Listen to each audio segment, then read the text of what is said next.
Now moving into another running back that avoided landmines for the most part is Zamir White. They added Dylan Laube in the 6th round. And for what it's worth, he's become one of my favorite last round picks in best ball. Big fan of Laube and what he brings to the table as a receiver, but Zamir White has to be considered the heavy favorite to see humongous volume on the ground in an Antonio Pierce offense that will love to hammer the rock. He loves that kind of defensive mindset, setting the tone, and Zamir White is that type of hammer that can do this. Now, they also did add Jackson Powers-Johnson, pick 44, a mauling guard from Oregon, the number 2 overall run blocker in PFF's grades of last year's class, and that's only going to help Zamir White. And you also mix in the fact that when White got the opportunity last year, he averaged 114 yards from scrimmage. He played 70%, 81%, 58%, and 73% of the snaps. And what did he do with that? He didn't light the world completely on fire, but he was able to shoulder 20 or more touches in every single week to prove he could be that workhorse back.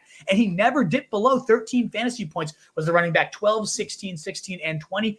Quality running back too. He has risen quite a bit in price. He's at 80 right now. He was going around 115 or so in early best ball, and deservedly so. He has risen there. Now there's guys I like more. In fact, I like Zach Moss more, even at a cheaper price tag than Zamir White, just given the offense and the firepower around him. But it is impossible to not consider Zamir White a huge winner here. I still have some other guys though that go around him that I haven't landed much Zamir White, but I definitely would be open to it should he fall a little bit later than what he's doing right now at 80. The last thing I wanted to add in about White is he's got round 5, like round 6 running back written all over him, similar to Isaiah Pacheco. He's just got that classic dead zone like build. I personally am not entirely sold on the talent, but there's just like some of those advanced metrics that you can push that makes him seem like an above average quality NFL running back.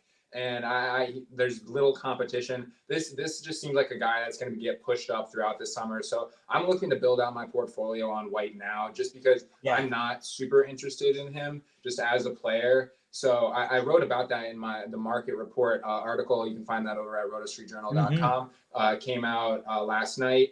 He's just a guy that I'm targeting now, just because I don't want to be drafting him later this summer when we haven't really seen that traditional round 4 or 5 dead zone build up in drafts yet. But I think as more people are coming back to fantasy football, I think we're going to see some of these running backs get pushed up. And he's got that profile of a guy that people are going to get excited about. But this isn't a good offense. The only argument really is touches, and he's like semi-efficient, semi-productive, not really a super great talent in my opinion. So he's a player I want to have just because I think he'll control this backfield, but I'm not going to be interested in reaching on him in the 5th, 6th round. You can still get him in the 7th or 8th round of most drafts. So that's kind of where I'm looking to get him. Yeah, 98th percentile speed score, just tossing that out there as well. I do agree with you. I don't know if I love the talent, but he does have some underlying athleticism that really could get tapped into. He's certainly going to have the volume on his side, and we know volume is by far the most important at running back. What is up, you fantasy wolf? Thanks so much for tuning in. If you haven't already, share your thoughts in the comments, check out some more videos, and join the newest Wolfpack by subscribing below.